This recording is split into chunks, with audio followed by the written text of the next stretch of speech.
Hey guys, thanks for listening to The Cynical Nerd. Please keep in mind that we do not avoid spoilers for any of our topics, whether they are current or past media. Listen at your own risk. Oh, damn it.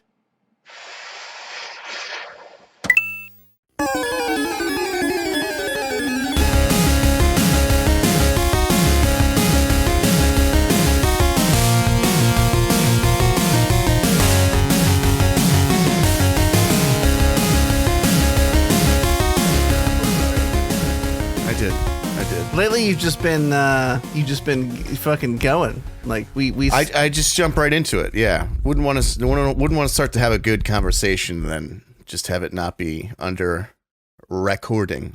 Under recording. Oh, you know what? I do need something to drink for my dry, pasty mouth. So just give me 1 second. Okay.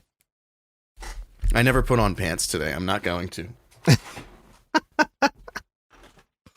I might have to leave that and then just cut it. Like to say he's back. Ready? In 3, 2, 1. This is the same water from Sorry. movies last night. Oh, so I want to tell you something. And are you recording now? Yeah. I should ask that first. Yeah, I'm recording. All right. So something happened yesterday that I just don't know Samantha well enough to know if it was appropriate to bring this up. I'm pretty sure she would find this funny, but I just wasn't certain. So I was like, I'll save it for the podcast. So we had yesterday Veronica's grandfather's funeral, and there was a lunch afterwards. I got a chicken parm. Okay. Delicious. Excellent. Had to stop by work because I left my school book at work. And on the way there, we're on the highway, and I had to take a shit. Like, I really had to take a shit. Like a chicken parm shit. Okay. Just like a really intense, urgent shit. And there were no bathrooms around. So Okay. I 100% pulled over onto the side of the highway at like 1 o'clock and took a shit on the side of the road. On the way back While, from like- a funeral. Yeah. Oh, yeah. Yeah. So I was in dress pants and everything. Yeah. Wait, like And with like a Ron? nice sweater. Oh, with Ron. I had to climb over her to get out of the car. It was great. Here she is. She's laughing. Yeah. How quickly you fucking ran to the front seat to get to Oh, she said she's never seen me move more acrobatically than how I like dove out of the side of the door. Because I couldn't, it's literally a highway and like the shoulder is like just as wide as a car. So I can't open my door or I'm going to lose the door. Right. So I had to like swan dive out through Veronica's door. And then I just squatted. I like begged her not to look. She looked. She did. Of course she did. So Veronica Look watched. away! Yeah. It's like Watched Bridesmaids. this really gross runny dump come out of my butt. And a lot of Yes. other people did too, apparently. Did you? Is I there just got the video of it first later? sort of shotgun blast out, and then we just got in and we went, and then we saw a cop coming the other way. I'm like, someone called the cops on me for taking a shit on the side of the road, 100%.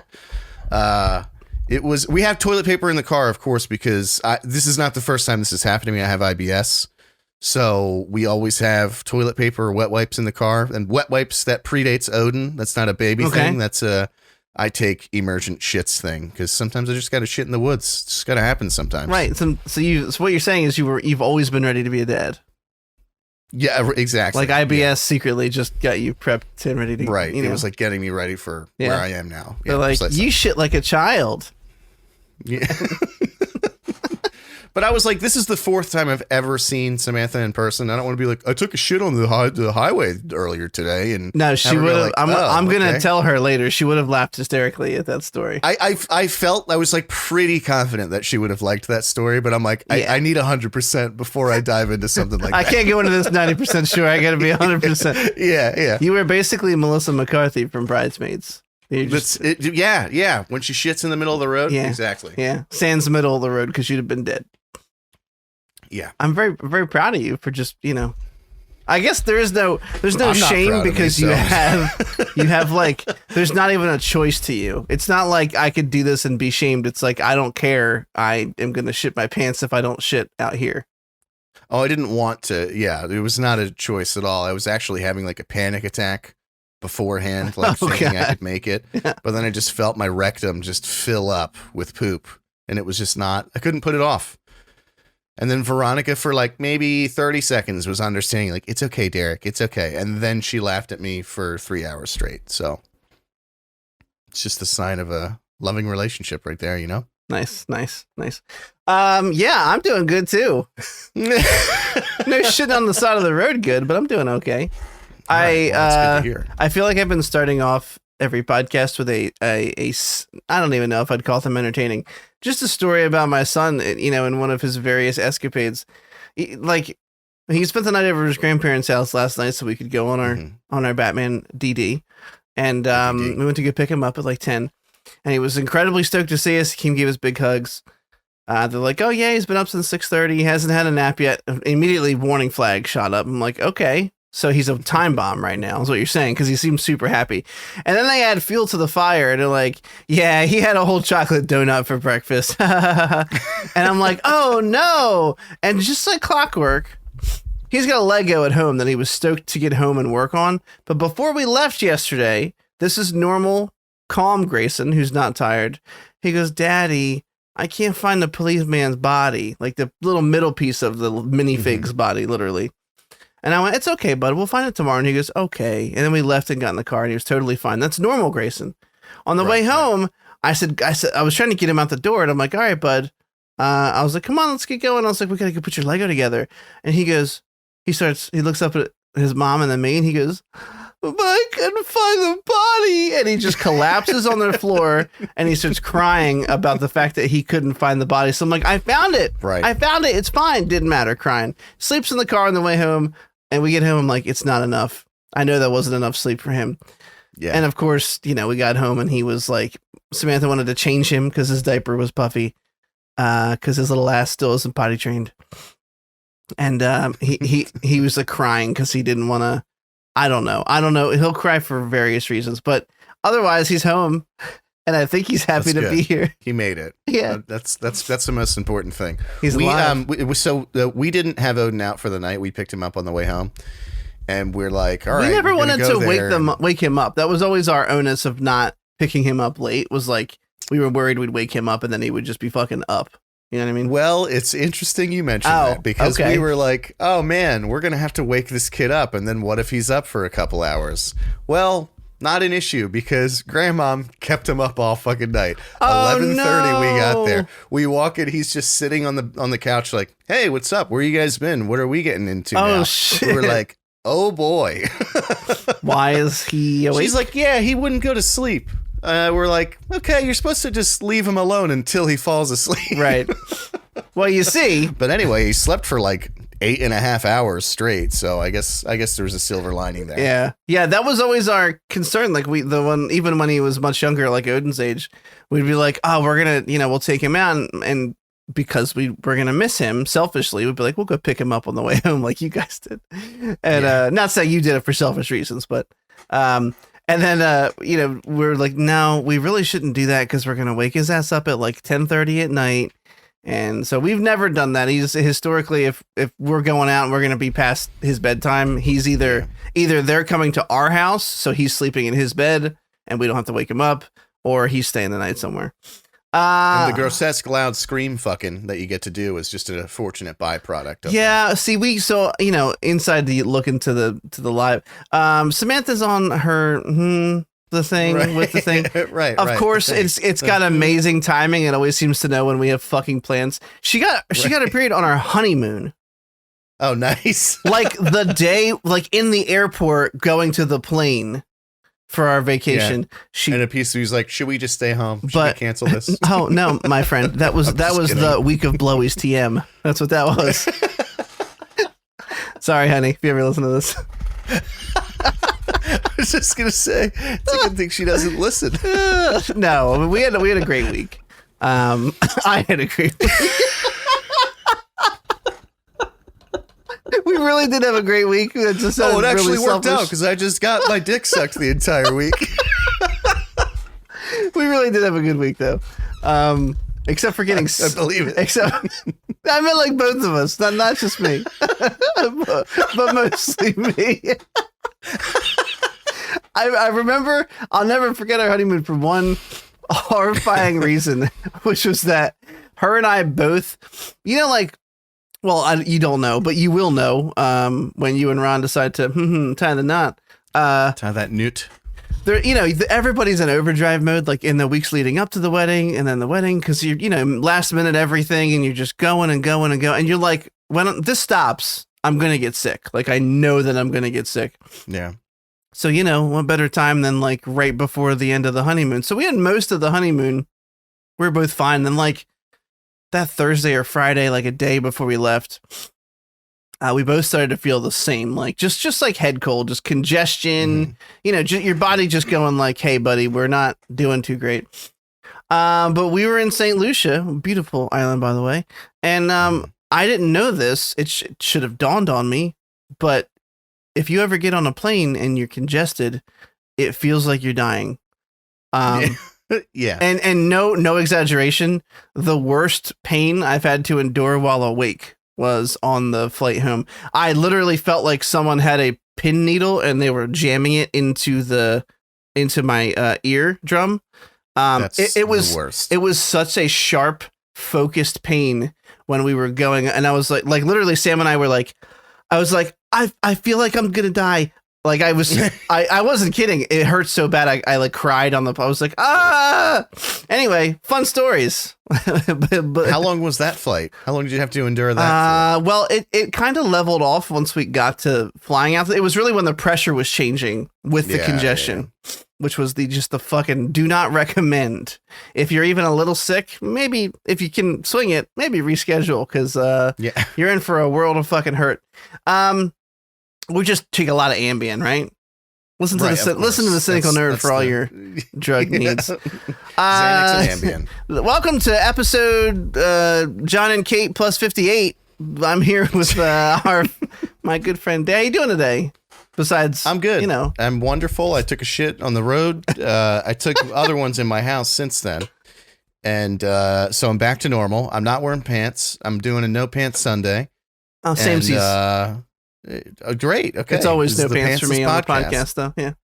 It's true. It's just a return to form for me here. How are you? How are you with your Be Kind shirt? In another life, I would have just called this podcast the Pantsless Podcast, because that's a great alliterative name. It is pretty good. And then of course in my head I hear in another life, because my brain sings every phrase that ever catches that's a part of a song. Right. I'm doing great. Thanks for asking. I have a coffee. I have dude. I found myself at Starbucks. We have a Starbucks near us, and Samantha was like, "Do you want breakfast?" And I was like, "Well, diet." By the way, still going strong. 235.4 today. We're making our way downtown. Very nice. Past the pounds, chasing shirts, and I'm homebound. Doodly-doodly-doo. Right on the heels of saying that you need to sing. I know. Yep, there you go. Prime example. Wasn't lying. So she's like, well, Starbucks has these egg cups, and I always hate going to Starbucks because the line is always wrapped around the fucking building. Yeah. I'm like, all right, that's fine. So we go over to one, and it's literally like, it's in a little complex. It's hard to describe, but it's wrapped around the building and all the way out almost to the entrance of the complex, not just to the Starbucks. Like, it goes through other people's parking lots. And I'm just sitting here and I'm like, fucking white people. All I could think was like, go get your fucking coffee from, like, I'm fine with Dunkin' Donuts on any normal day. I just happened to say okay to this because I wanted an egg cup because I can eat it on my diet. Was the egg cup worth it? No, it was pretty good though. It was a bacon and Gruyere egg cup, and the Gruyere made it very rich tasting. But I found out they sous vide them. You sound like a rich person the way you're talking right now. Well, I mean, it must have done something to you. Tickled my bum. They sous vide those egg cups, which I've always wanted to do because I heard sous vide is a great way to make steak perfectly. Yeah, I've also heard this. But they were good. I don't know where the story's going, but I'm doing good. I get the coffee with me, and I feel like the only thing that's happened between watching the Batman is like an hour of Elden Ring, sleep, and picking up Grayson. So it's still very fresh to me, and I can't wait to talk about it. Whatever. I'll give the caveats before I start talking about Batman. The old rigmarole of I'm a DC fuckboy, so clearly my opinion is hardcore biased, although I'm right about this movie. Yeah.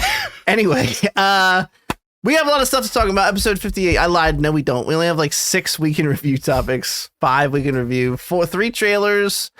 And Plus, then we really want to talk about the Batman, so it's probably going to be like, just through all of these. I saw a topic we probably should have talked about in news earlier, and I didn't put it in here. That's okay. Yeah, no one's gonna know what it was, and therefore to you it doesn't. Not it's even like me. So yeah, it's like what the fuck is that guy's name? Schrodinger. It's like Schrodinger's article. You don't know if it exists or not right now. Right. Our main topics are, of course, the Batman by Matt Reeves, and then also Our Flag Means Death, which is something we were looking forward to coming out. We watched 2 episodes of that.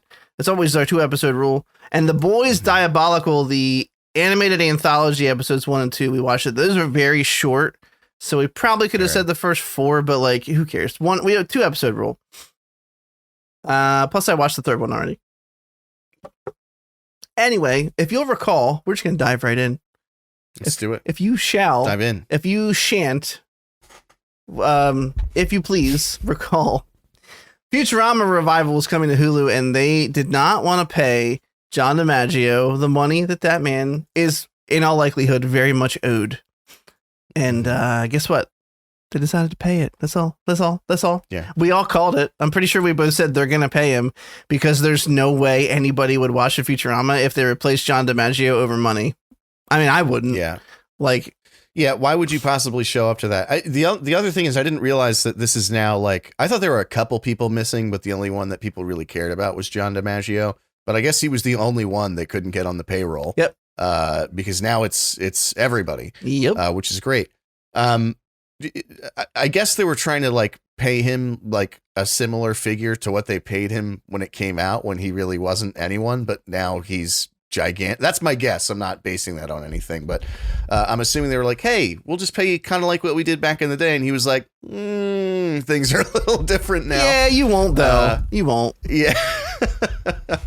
People would not have showed up to this though if they didn't have, I mean, definitely not. Other people you could replace and maybe they would, but not Bender. It just wouldn't have worked. So good for them. I'm glad they worked something out. In typical good guy fashion, look, whether he's secretly a scumbag human or not, I don't know John Dimaggio. I'm only assuming that the studio was being scummy and trying to underpay him.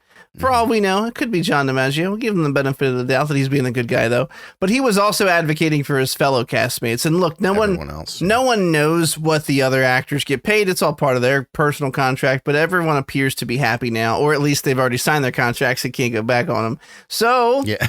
Hey, they're going to make 20 new episodes of.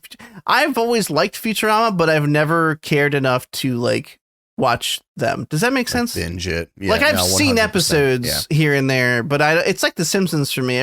I have friends that are like, oh, it's like an episode, season 3 of The Simpsons. But I'm like, what? I know who those characters are. I can't really name a plot thread that happened ever. That's how I am with South Park. Like every time, like I have friends who are really into South Park, and like anytime I sit down and watch an episode of South Park, I usually think it's pretty funny. Like it's pretty good. But I never am like, oh, I can't wait until the next episode of South Park. Like, I just don't, it's never gripped me in that way. I think Futurama is similar. Like, every time I happen to catch one, like, you know, it's a good show. But I just have never, like, sat down and watched Futurama. Right. Like, I don't know. So I would have been smarter, and it would have rhymed. Would have been like it's like poetry. Would have been George Lucas about it had I did this article first, because we opened last week talking about Ukraine, and this relates to that.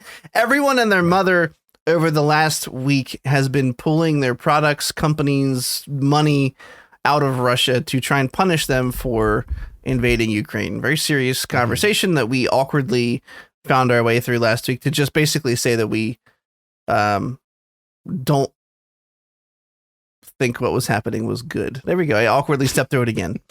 I was going to say like stood with the people of Ukraine, but like there's 2 of us and we're meaningless and no one listens. But we are the best audio quality, least listened to podcast on TM on the planet, no doubt. In fact, if we ever entertain the idea of a third host again and they don't have an SMP7, you can't now. It's a minimum requirement. Yeah. Yeah. That's a min rec. Sorry. Everybody out there, you want to be the third host? Okay, well, you're forking out at least $500 for the mic minimum, and for the cloud lifter already. Right. Yeah, if you don't have the interface, oh no, there's another 100 or 200. Just to be on the smallest listening base on the planet.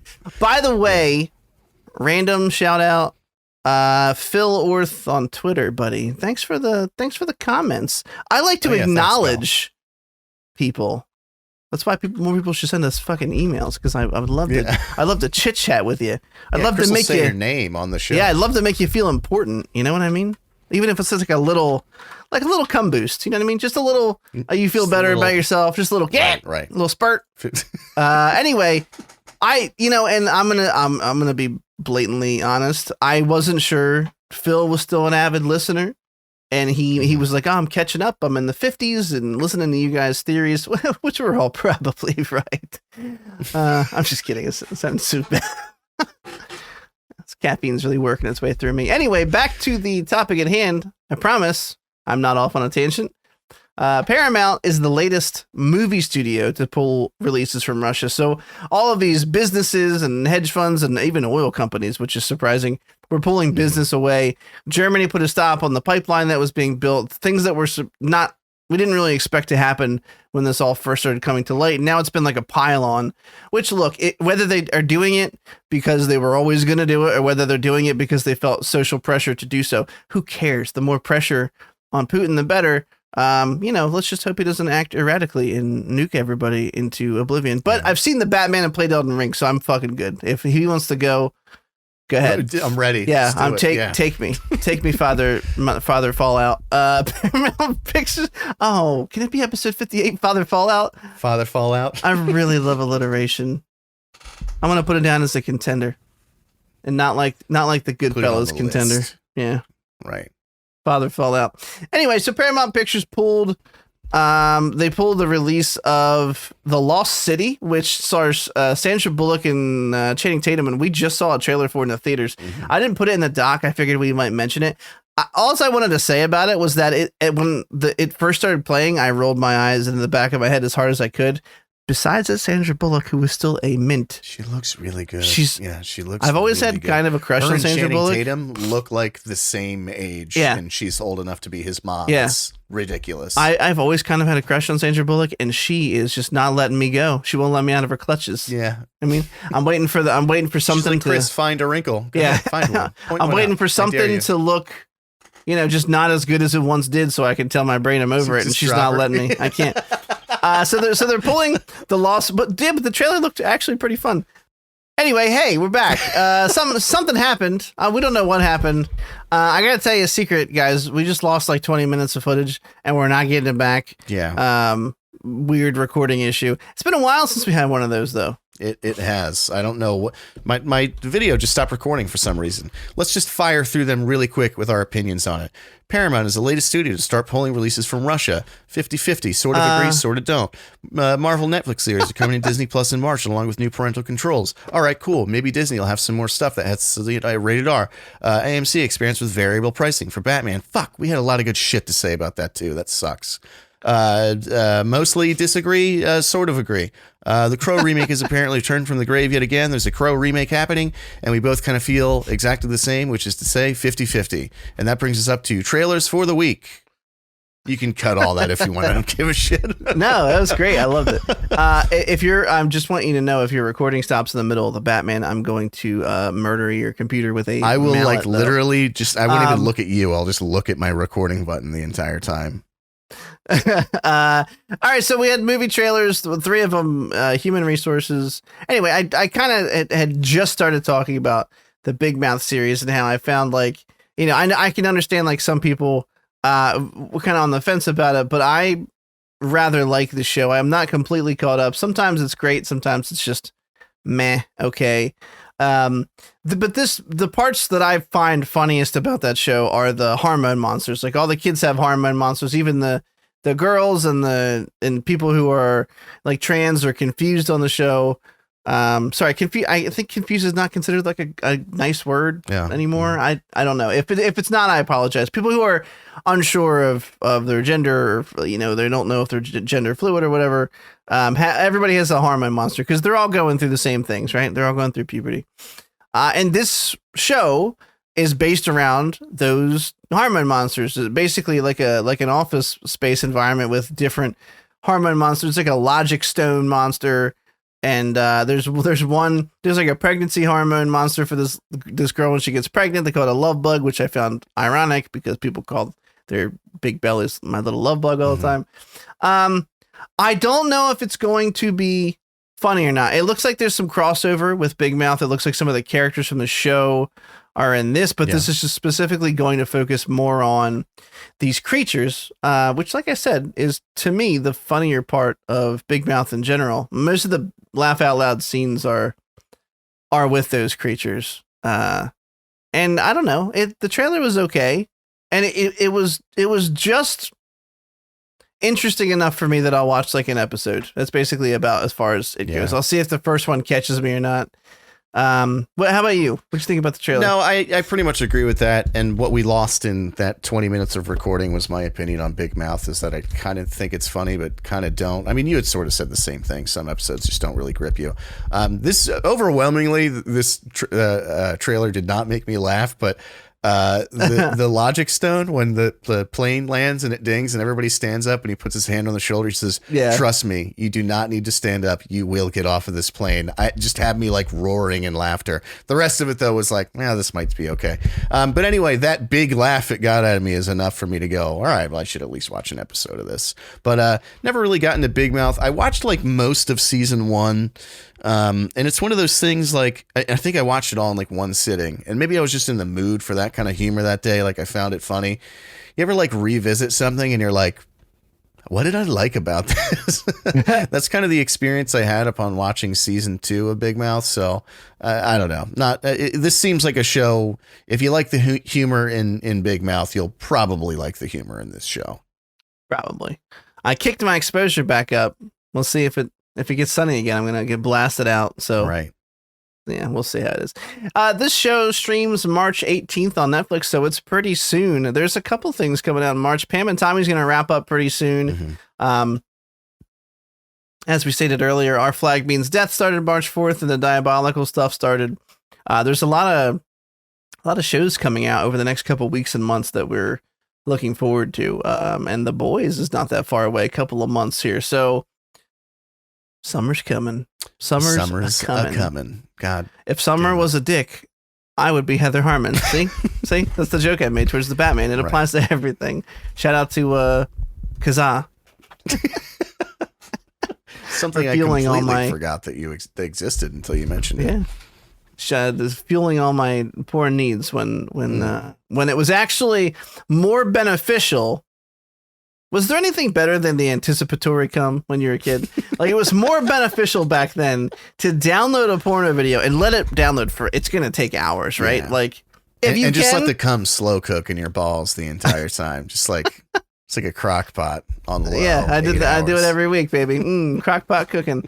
I'm not lying. My lunches have been shredded beef. Cooking. Crock pot cooking. Whatever. At least we didn't lose our intro because I felt like we had some really good stories in there. Yeah, I don't even know what the fuck I was saying. Oh, right. You download the video because it would take all day, but you'd get like 18 to 30 minutes of porn to whack it to, which could last you ostensibly for quite a while, depending on a couple things. You know, what your favorite scenes are, how quick you're, finishing the race. Sometimes you don't want to finish the race quickly, baby. Yeah. But, back then, the only other alternative was dial-up internet. I know we're dating ourselves. Was to click a picture and just sit there with your little dick in your hand, waiting for it to finish loading. And you're like, did it? You're like, oh, there's a nipple. Did it? You know what I mean? Like, it was torturous. So I adopted the long game back then. Yeah. Anyway, isn't it weird to think of a time before streaming porn and like downloading porn was the really only way?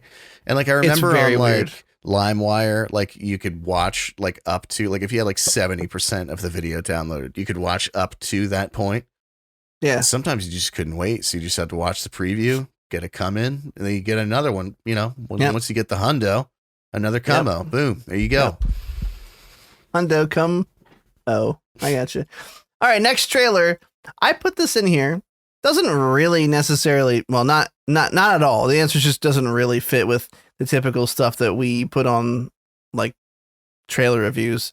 However, every once in a while, I like to watch a movie that just gives me horrible anxiety the entire time. And we have Infinite Storm. This movie is apparently coming only to theaters March 25th. Just go ahead and preemptively mark this as not one I will be paying to see in a theater. It's based on a true story, and it's literally one of those survival tales of an experience. So I'll read you the synopsis. As an experienced climber, played by Naomi Watts, ascends Mount Washington, she turns back before she reaches the summit because a huge blizzard is approaching. On her way down, she encounters a lone stranded man and takes it upon herself to get them both down the mountain before nightfall arrives and they succumb to the storm. You know that shit's going to be fucking, what's the first word that comes to mind? Harrowing, right? Like, it's going to be this horrible, ass-clenching story of survival. I'm sure they'll both make it because... I mean, it'd be pretty fun. I've never based seen on like a true story, and one right. of them had to tell that story. I mean, right. Well, logically, that makes a lot of sense. I just, typically when it's based on a true story, the people in it make it out okay. Right. But, right. Who's sometimes to say? you have to cut off their arm, but yeah, we'll see. Yeah. We'll see The what gets trailer, left behind in this one. Let's see who gets thrown to the wolves. TM. What was the Liam Neeson? It was something wolves. I don't know. Sounds right. Sounds like a Gray. Liam Neeson Gray. movie. It was just called Gray, I think, which was really weird. Grayson, this is the movie we based your name off of. Dad, why is Liam Neeson just killing wolves? Exactly, son. Get out there and be somebody. The trailer's good. I mean, it's exactly what I expect from a movie like this. It reminds me of a cliffhanger. You know what I mean? Like it's.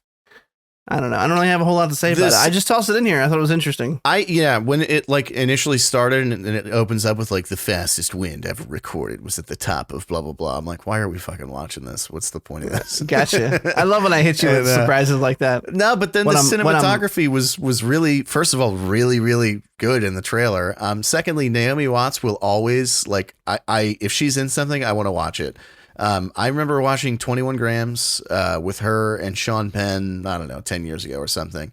And she's just one of those actresses that takes it to just a totally new level. Like, she is a fucking phenomenal actress.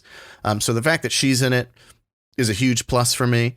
Plus, what's going on? How'd she find that guy up there? Like, what was he doing up there? He's not in climbing gear or anything. And apparently it's based on a true story. No, I'm into it, but I'm also into not seeing it in theaters. So it's going to have to wait. Yeah. My man looks like he's about to die when she finds him. Yeah. Very strange. Yeah. Based on a true story. Like, all right. So the name was the same and nothing else was, let's play a game called What Age Were You When You Found Out That Based on a True Story was a crock of shitting most of the time? So loosely used. Like, there can be so few facts attributed to the actual original story. They could be like, we use the same names of the people, but nothing else was the same. Anyway, I tossed this next trailer in the doc specifically because it played before the Batman last night, and I had seen the trailer pop up in my feed. And I was like, nope, don't want to watch that. But the trailer was kind of fun. And also, I mean, it's Brad Pitt, right? It's Brad Pitt. Gotta love the Pitt. Yeah. We gave him the 3 cock salute. So 21 cock salute. That works. He's not dead though. Cocks. But I mean, we need a lot more cocks. Hashtag, never mind. Nope, don't do that. TCN is a whole other meaning. This is Bullet Train, starring Brad Pitt, Brian Tyree Henry.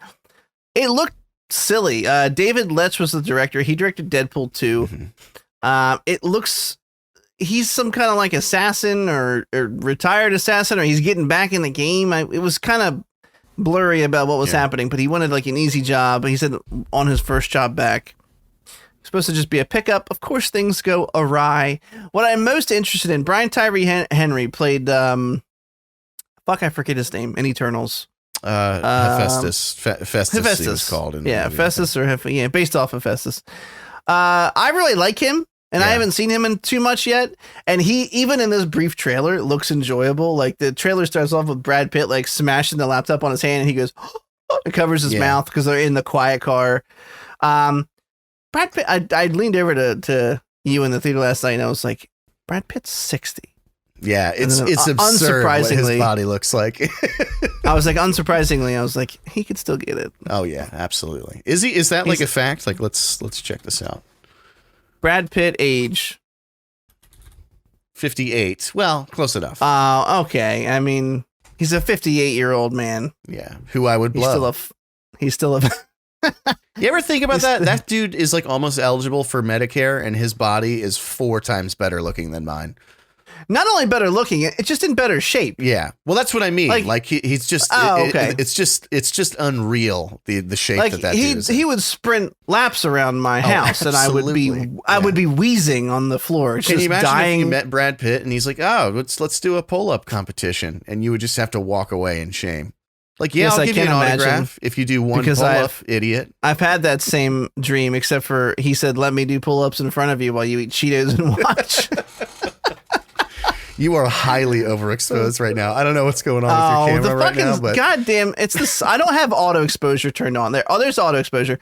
The reason I don't turn on auto exposure when I'm recording is because it always seems to land higher than I want it. So right now, Nick Benson is rolling over in his grave because it looks like my forehead is alabaster, right? But if I turn that off and just manually do it, then it looks totally fine. But then I have to keep fucking with it as the sunlight changes. Yeah. This is why I like controlled lighting. So my streams have a new fucking key light, and I love them. I'm just going to leave auto on, and I don't have to worry about it. Anyway, welcome to my new I Could Be a Geisha. All right.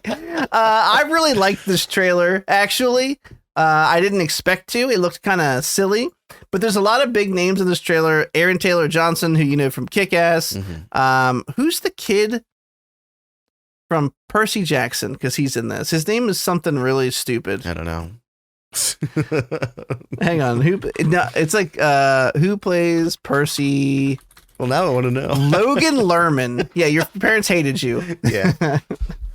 Well, I'm sorry, it's rude. He's a much better looking man than myself as well. Bullet Train opens in theaters July 15th, 2022. It looked fun. It just looks silly. Yeah. I'm not going to go to a theater and see it, but I will 110% stream that shit when it comes out. No, it does look like a good time. It looks like a stupid good time. It looks like a stupid, honest good time. Like there's nothing about it that seems like it's going to have some deeper meaning or something. It's just action set pieces. Charismatic people, funny little jibes. Guy who made Deadpool 2 did it, and I like that movie well enough. Right. Love Brad Pitt. So basically everything you just said, I'm also saying. It looks fun. The trailer is actually cut in a really, I don't know, it just looks fun. They use like I guess it takes place in Japan, so they have Staying Alive in the background, but it's like they're singing it in Japanese. I don't know. It's just a good trailer. 'Twas pretty fun, indeed, indubitably. Indeed. Apparently, the movie's based on a book as well. Never heard of it, but cool. Oh, I also have something I wanted to talk about before we did Batman. Okay, hit me with. And also, do you want to do the other shows? So we have Batman last. Yeah. Okay. So before we go any further, you got a pee-pee? No, I'm good. We've only been recording for 16 minutes, according to my... I was going to say, you're still recording, right? Yeah. Facebook.com/TheCynicalNerd. You can tweet at us at TheCynicalNerd. A question is #AskTCN. If we did something wrong, #FuckTCN. Yeah. Reach out to us. Thoughts, questions, comments, concerns. Yeah. Inquiries. If you're concerned about our health, we like to be checked in on. It's not like this is a one-way relationship or something. It's not like we like to talk to you, but we like to be talked to as well.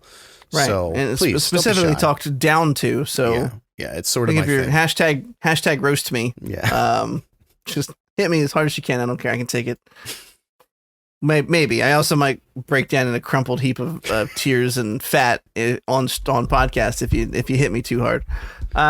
You ever think like, so yeah, I'm on board. Maybe I shouldn't get into this until we get into Batman, but we saw Batman, listeners, and there was someone who brought their baby. They're like maybe I'd rather do it now. baby. Yeah. And the baby was screaming at multiple points throughout. So first of all, if you do that, I just want to get this out of the way. You are an actual piece of shit. You're an actual bad person, and you deserve bad things that happen to you, because this is a highly anticipated movie, superhero flick, opening weekend. You brought your fucking baby, and you didn't even have the decency to, when your baby started screaming, to just bring them out until they chilled out. You just shushed them. So now we hear your screaming baby and your just totally useless shushing on top of it. Anyway, I was having these hero fantasies in my head throughout, where I'd stood up and my chest like ripped through my shirt, and I was like, you better get that baby out of here. But then the reality of like her husband standing up and just beating me to a fucking pulp came in like secondarily. I'm like, I should probably let someone else do that. And then no one did. Nice. Yeah. Oh, Batman's doing well. Sorry. Breaking news here. There's also a new trailer for Secret Life of Pets. Apparently Keanu Reeves is voicing Batman. I don't have time to watch it. We'll talk about it next week. Batman was projected for $100 million weekend, give or take. Mm-hmm. They had 128 domestically. Okay. And their foreign ticket sales of 140. So that bad boy is currently at 234 mil worldwide, doing pretty well there. Yeah. This marks the second biggest weekend open since the start of the pandemic, which is exactly what I expected to have happen. You're just not gonna. I don't care that he's Batman. The hype around No Way Home was like, I mean, even Derek and I, Batman and Spider-Man are my two favorite superheroes. I've said that a lot before. And I've had two really, really fucking good movies for each of them so far this year. I couldn't be happier. But both had a screaming baby when we went and saw them. Dude, I don't fucking get it. Although with No Way Home, somebody actually did say, "Get that baby out of here," and then everybody cheered that person on, and they got. And they also left with the kid at some point. Yeah. Because we were like, "Thank fucking God." And also, I have so here's the thing. Much like you, I had the internal hero scenario where I go, "Get the fuck out," and then everyone cheers for me, and I'm the best, and they put me in a chair and carry me around the theater. They throw roses at you, and I go, "King of the castle, king of the castle," and so here's the thing. Well, I don't know the next time we'll go to the movies together, but if it's just me and you, if there's a screaming baby, we have to go to the same theater and risk it. Right. And if there's a screaming baby, I promise you, I will stand up and not stand up. I will say something. Okay. And then I'll back you up, like that's how we'll do it. So you have support from at least one person, which will garner support from others. Right. I'll be like, and I will say specifically, depends on how old the kid is. If the kid's clearly an infant and can't understand cursing, I'll say, "Get the fuck out." Yeah. If they're a kid, I'll say, "Go home." All right. If they're like a toddler, I'm planning it out. Yeah. You don't want to make the kid feel bad. Yeah. No. I'm with you. It's not the kid's fault. Their parents a big fucking dummy. Although it might rub off. So maybe we're future proofing. Yeah. To be clear here, we're not mad at the baby, listeners. We're mad at the mom for bringing the fucking baby to a 7:00 showing. We already did that. You understand. To a 3, we both were so angry. We came home and Facebook ranted about it. No more middle-aged thing you can do than Facebook rant about something. I thought about it. I'm like typing this angry post, and I'm like, huh. And then I went to send it, and I was like, you know what? I don't care. I'm mad. I'm sending it anyway. Yeah. Yeah. You're a piece of shit. The baby cried, like you said, multiple times. Only one of which I found incredibly distracting. Yeah. Most of the time it was whining, and you could just hear bits of it when the audio came down. But it's a loud fucking movie. The kid shouldn't be there in the first place. Yeah. But there was a quiet moment between Robert Pattinson and Alfred. Andy Serkis playing Alfred. And it was crying / whining the entire time. And it was so ruined the scene. Horribly distracting. Anyway, yeah. I shilled. We bitched about the baby. I wanted to mention that I think I had mentioned I was going to finish The Expanse because I know left field. Right. Surprise! I had finished The Expanse because the final season came out. It was good, but you can tell there's more books than where the show ended. So there are things left kind of open ended. Like they can only wrap up so much. And also, I'm sure somewhere deep down the showrunners hope they get picked up by someone else. Which I'm not sure if it's going to happen. It's been, season 6 wrapped up a little while ago at this point, and there's been no word about it, which is a shame because it's a good show. Mm-hmm. If you like sci-fi adventures. I decided I wanted to read the books because, one, I know that books are almost always better, especially in a science fiction setting like that where the details are really where that shit shines, like the attention to detail. Mm-hmm. So I knew I wanted to read it. And there's, like I said, there's also more books than there is shows. So if the show never comes back, I want to know how the series wraps up. Not disappointed. I was mulling over getting the actual physical book because I was getting a hankering for like an actual thing to hold, or just getting it on tape and listening in the car. Well, I said on tape like an old fuck. I meant Audible. Yeah. And listening in the car, and I got it on Audible, and I have not been disappointed. So far the first season followed the book very closely. Yeah. However, exactly what I expected is what's been better about this. I mean, there's, just a small, quick example to show why I like it. We'll move on. In the books, when they have to pull very high G maneuvers in space, you are going to black out as a human being. So this doesn't exist in modern day, but theoretically, could and would in that scenario. Mm. They basically shoot up with a cocktail of different medicines that help keep you awake and able to even though there's intense pressure on your body and normally you would black out, at least keep you alert, able to at least, not fucking pass out and be useless. And in the show, they just call it like juice, and they're like, all right, we're going to do a high G burn.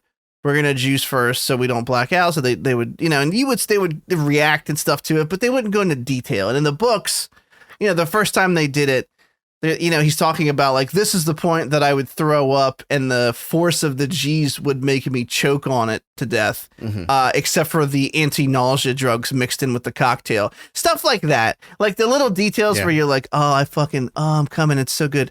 That's not part of the cocktail. It's just me reading the book or listening to it. It's been really great. And I do plan on watching it. I appreciate you doing that in a spoiler-free way because it's been on my list. It's one of those shows that's just been on my list forever now. But I did watch the first couple episodes and I appreciated the sort of hard sci-fi aspect of it. It's not like fantastical. It's not at all. It's as real as sci-fi can get, I guess is the best way to describe it. It's obviously still made up shit, but I just thought there were cool things like, there's like races. Well, they're humans, but they've been on another planet with less gravity for so long that their vertebrae start to separate. And so they're taller over generations. And then people from, born on planets where the gravity is lower, when they're brought to Earth, are in like agonizing pain because their body has adjusted to the decreased gravity of other planets, that when they're on Earth and they don't have any kind of like, depressurization or whatever, basically breathing is like this, just this labor to even draw breath in. I just think things like that are really cool. We don't think about that stuff when we watch like Star Wars and they just like go to a new planet and like walk off the ship. But that's really more true to how it would actually be. So I have heard that the books are excellent. I will, not that I ever want to shill for a multi-billion-dollar company, but I will tell you that, Audible is great, first of all, but also just Kindle is excellent. If you get like a Kindle Fire that's backlit, that way you can read in bed and not wake up Samantha with like a, we have like a Kindle, what are they called? I don't know. It was one of the e-readers that had, no, it wasn't a Fire. It was one of the backlit e-readers that you could use at night too, that I got for her. And I was contemplating getting that for it as well. And I was like, well, you know what? It's just going to be easier for me if I get Audible because I can consistently listen to, if I'm, at least like 30 minutes of the book, like a day. Yeah. So I'm always getting in progress. And I have more important things to do after work, like Elden Ring. Yeah. Yeah. Okay. Time to talk about main topics. Okay. So we've got Our Flag Means Death episodes 1 and 2. The Boys Diabolical episodes 1 and 2, which are super short. We'll start off with Our Flag Means Death. So if you will recall, it's a show by Taika Waititi. It's about an aristocrat / nobleman who decides he wants to forego his life of luxury and become a pirate and all the antics that come with it. It's not a mockumentary like his previous shows. This is just a straight, situational. It's a sitcom. I almost said situational comedy. So literally a sitcom on a ship. Our lead is Steed. Oh, Bonnet. Something with a B. Bonnet. Yeah, Steed Bonnet. Got it. Something like that. Yeah, played by the guy who played the leader of the werewolves in What We Do in the Shadows, who's always in my mind been a like a supporting character and not a lead. I'm sorry, buddy. I know I'm typecasting you. He's pretty good in this. So here's my overall impressions from 1 and 2. I started the show, and I think Derek and I discussed last night. We're kind of on the same page about it. I don't know how he feels about episode 2, but I started the show, and I was watching it, and I was interested, but I expected it to be funnier more often, and I didn't laugh for like the first half of the first episode, and then it started to get me with little silly things, like after they introduced the setting and kind of prepped a couple things, he did an exercise where he had them make their own flags because they didn't have a pirate flag, and that came with it some funny jokes that happened, and then they were talking about a mutiny because he's not the pirate captain they all expected. He pays them a salary. He's like, what's the the hardest like an part aversion to violence, even though he's a fucking pirate. he's like, well, what's the problem? Why do pirates want to rob and steal? Because they need to get money. He's like, so I'm paying them salary so they don't have to. We can be a happy crew out here in the sea. And they decide to mutiny anyway. And the guy who's doing it, he's like, well, yeah, but Captain reads the stories at night. And I'm like, and he does the voices. And I'm like, how about the guy who's talking about doing the mutiny and being the captain? He's like, you do the voices of Pinocchio. And he does the voice. And he's like, shit. Like, no one liked his voice of Pinocchio. The show started to grow on me a little bit. By the end of the first episode, I decided I was going to continue watching it. Obviously, for the podcast, we do a 2-episode rule anyway. Mm-hmm. And I watched the second episode, and once again, it was good enough that I will continue. Like, it was not like over the top funny, but it had enough stuff in it that will keep me watching it at least for a little bit longer. So I'm like, overall, I would say I'm kind of like a 65, 70 out of 100 on interested rating. Not really rating the show, because it's hard to do that without the watching all of it. I'm interested to watch it, but it just barely has me above giving a shit. Like it's good, but I could also spend my time elsewhere if it takes a dive. Pretty much how it feels. Yeah, that's almost exactly how I feel about it. We had Veronica and I watched it together. So I had actually had from the trailer that was released, whenever that was, I was like, this doesn't look that funny. Like, and with Taika Waititi, like, you expect funny. And I do feel that way. Not that there aren't any laughs in it. But it's just not for the first like 15 minutes of the first episode. I was like completely stone expression, like nothing. And then I got same parts, like the flag making thing, just the absurdity of it. Like, let's do a team building exercise and everybody make your own flag, and then we'll vote on who the best flag is. And it's like, this is a fucking captain pirate. The Pinocchio voice thing was hilarious. What I'm finding now, and that continued into episode 2, no big laughs, but enough that it was like, all right, this is kind of funny. What I'm realizing about it that I like is just I almost like it in a Curb Your Enthusiasm way. It's not that it's funny, like, oh, well-crafted joke. You're just sort of laughing at the absurdity of the situation, or like maybe even the relatability of it. And just like things like, what's his name? The dude he went to boarding school with tripped and fell on his own sword, and he has to take credit for the kill because he needs to get the respect of his crew. Just these stupid, silly little things. There's the one guy on the crew with like the lisp who like claims that he used to be Blackbeard's right-hand man, and he retells all these stories where he's clearly like making it sound like he had way more involvement than he actually did. It's not like a gut buster. Like, it's extremely dry humor. But I am interested to keep watching it just because, again, I think that the premise of it is smart. It's like you're taking a group of people who, are associated as being like savage and barbaric and ruthless and selfish. And you get this aristocrat he's not only is he aristocrat, he's a nice guy. Like, he's just like, he just wants to do the right thing. He has an aversion to violence.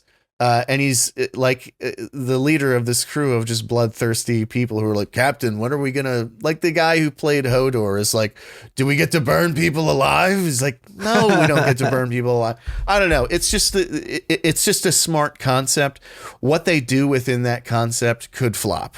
Like, I think there's a potential for one or two more episodes in to go like, all right, well, the initial sort of like glibness of this has worn off, and now I just don't have any interest in watching it. But we'll see. But I feel the same way. I want to keep watching. Like, even though we have the 2-episode rule and I have met that, I do want to keep watching it. Right. There's something going on. I don't know if you mentioned this. If you did, I apologize. There's something going on with his family where they mentioned that he left, but he looks really upset about it. So I don't think he left just like, fuck you, I'm going to be a pirate. Like, something happened. Yeah. Because like they show his family, it looks like they want nothing to do with him. Basically, in the flashback, he was at dinner and they're like all at the other end of the table, away from him, and his wife looks at him like kind of rolling her eyes. But then when there was another shot, he was up with them and they were all laughing. So exactly, I'm like, what's going on there? Like, what's the? There's something weird going on. Hopefully, like you said, I'm hoping there's enough there to keep me watching, because it is a funny concept, and I hope that it gets better. Okay. I don't know why I said it like that. The Boys, Diabolical episode. That was pretty good. Episode 1 and 2. This is the animated anthology, and much like the Netflix days of old, they dropped this bitch all at once. Oh, dude, when you delete shit halfway through recording, it scares me so much. When I get that when you delete something from Dropbox, it just gives me unbearable, just a spike of anxiety. I am still recording, so sorry. So we're good to go. I always check it, because I'm like, I want it to be empty when you put your thing up there, so there's no confusion. Right. Anyway, didn't mean to startle you there. Anyway, The Boys. Let me start over. The Boys, Diabolical. Episode 1 and 2. This is the animated anthology series. They dropped it all at once. They're only 15-minute episodes, but all 8 of them are currently up on Amazon Prime. The first one was Baby's Day Out, and we saw in the trailers, it was the baby with the laser eyes. Mm-hmm. I didn't care for that one so much, only because it was very slapstick. It's the reason I didn't give a shit about it too much. The second episode, I actually kind of really enjoyed. It was clearly the guy, Justin Roiland from Rick and Morty, was voicing several characters in it, but it was about these, as we know from the show, Vought was injecting, like, parents were like getting paid to let Vought inject their kids with superhero serum, basically as a lottery to see what power they came out with. And it was about all these people with reject powers. If you remember in The Boys season 2, there's a guy with like a snake dick. Like, he's not going to be on the 7, you know what I mean? But this is filled with all kinds of ridiculous powers. There's we follow the main one, which is a tragic power of the girl who's basically just a ghost. She can't be killed, but she can't really touch anybody or do anything. She just kind of exists. You know what I mean? Although she apparently can semi-possess people, because she, at the end, put her hand in the other guy's hand and stabbed her father in the mouth. By the way, very violent cartoon. Yeah. I viewed that as her just doing this, so it felt like she was doing it. I don't think she actually possessed him. like a dance number. They're just in sync. Yeah. They're just in sync. Hey. References. But, there's a guy with boobs for a face. A dude with a stereo for a head that only plays I Only Want to Be With You by Hootie and the Blowfish. Yeah. And then he like murders his parents by just cranking it out. I thought that episode was very clever and very funny, especially with the voices. And then also very sad, to an extent. Obviously they don't let it wallow in sadness too long, because it's supposed to be a funny concept. But, your parents basically sold you off to get superpowers, and then when you didn't get a good one, they like gave you away. Like, that's really, really fucked up. And even when she goes back to see her parents, they're like, not like, we're sorry. They're like, why are you here? She shows up in the fridge to her dad, and then so very appropriately, we had no sympathy for them. So when she's slow stabbing him through the mouth and we see the tongue cut off and everything, I'm like, Jesus, this animation. I really liked episode 2, and I'm going to keep watching the show. How did you feel about One End Deuce? I liked them both. I liked 2 for all the reasons you said, so I don't recover that. I liked 1 because, as I've said before about Cuphead, I like the old cartoons, and it was very much modeled after an old cartoon. There was no 100%. dialogue. It was like an Animaniacs skit or something. Yeah. It was all just like one gaff after the next, of course, with like the boys' signature overt violence. I thought like combining those 2 things was actually really funny. I don't know. I liked it. Without explaining, the plot of 11-minute long episode too much, it's essentially about a Vought employee who is testing the baby's superpowers to see if they can control them. And the one that he is assigned to, he gains like an affection for. And since she cannot control her powers, even though she has them, she just can't use them on command. She's deemed she has to be killed. So he decides to just break in, get her out, and it's just sort of done in like a very tongue-in-cheek way. She like keeps accidentally like, the Vought soldiers who are all like big, hulky, huge dudes with flamethrowers and shit will corner her, and then like a feather will land on her nose and she'll sneeze, which makes her laser eyes just like cut them all in half. It kind of has like the harmless fun of like a 50s Looney Tunes cartoon combined with the boys just like over the top violence. I think it worked really well. I really liked it.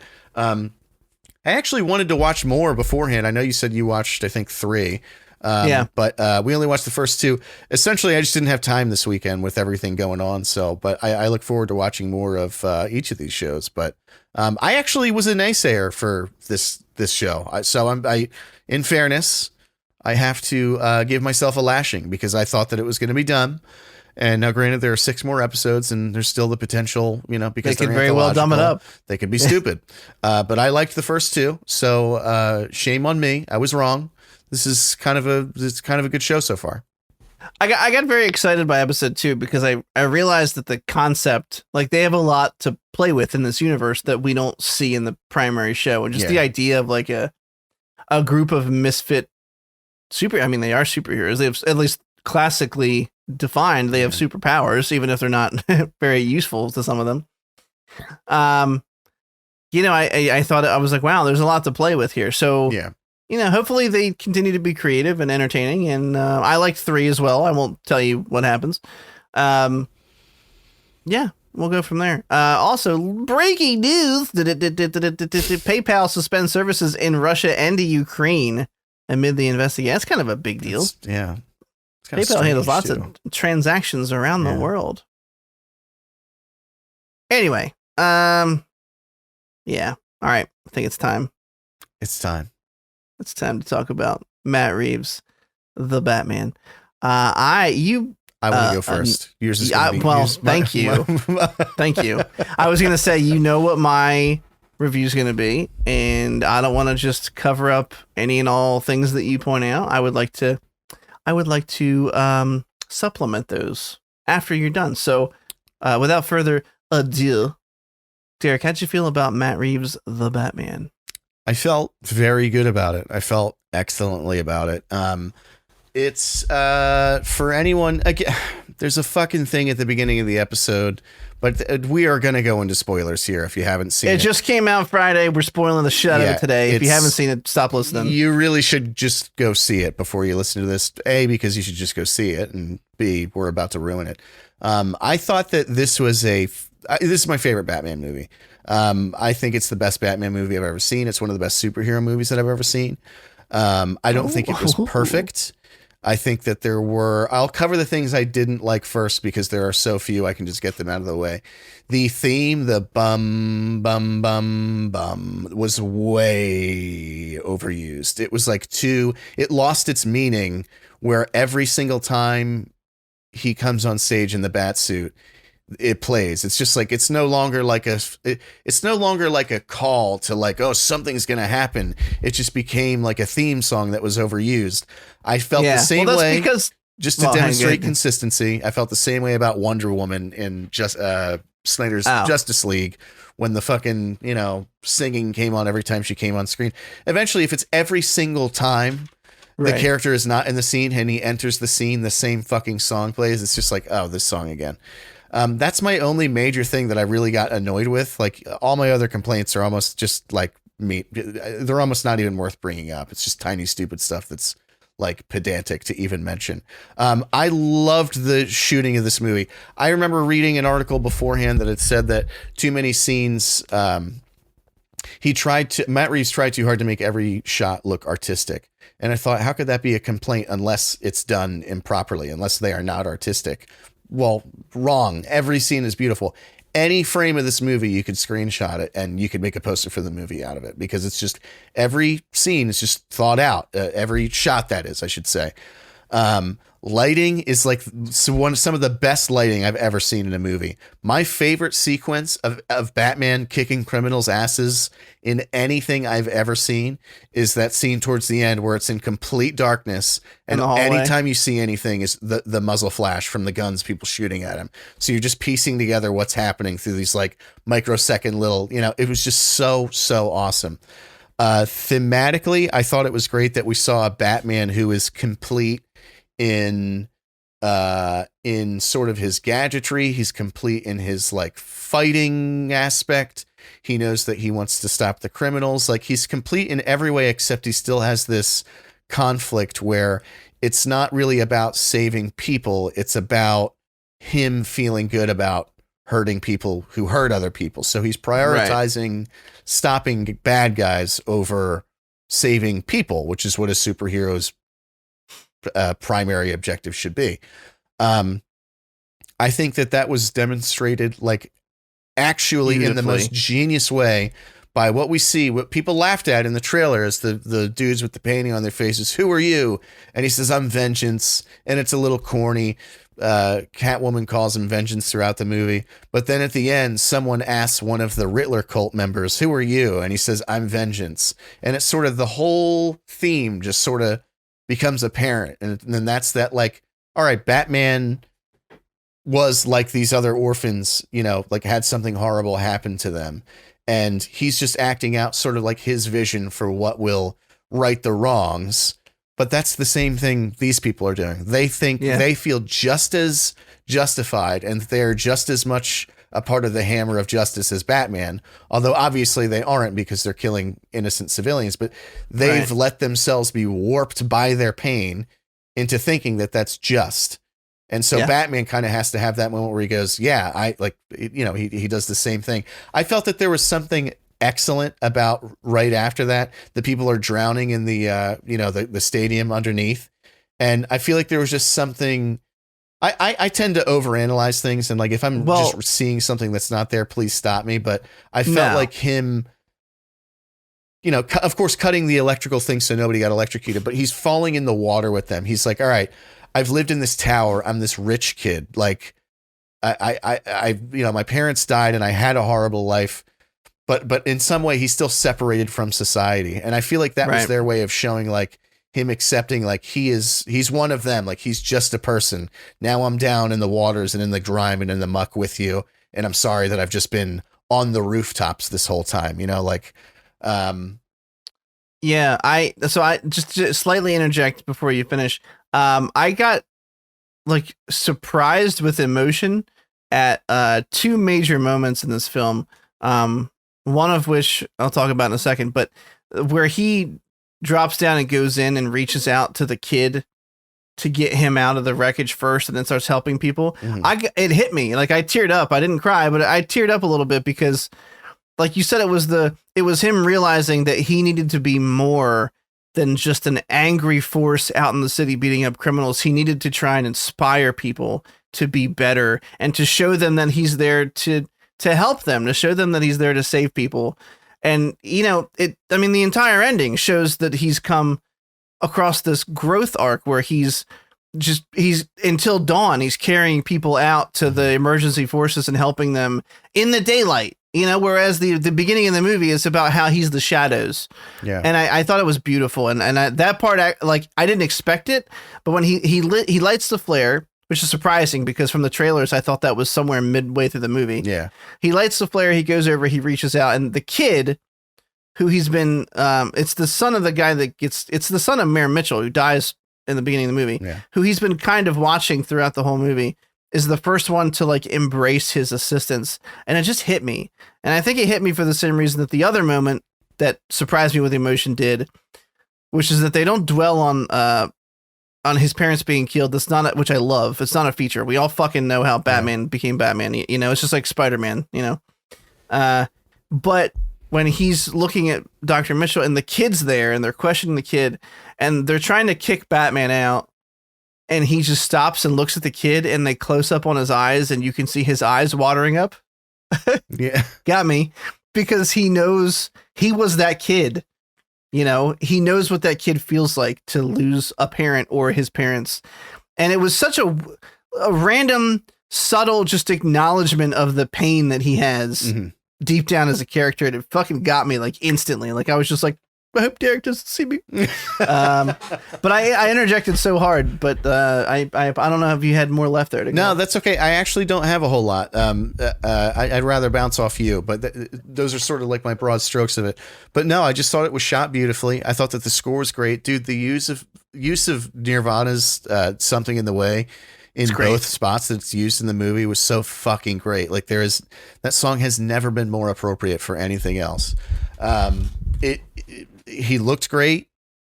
It was well acted. I actually loved that there was not really like Bruce Wayne. Like this was about Batman.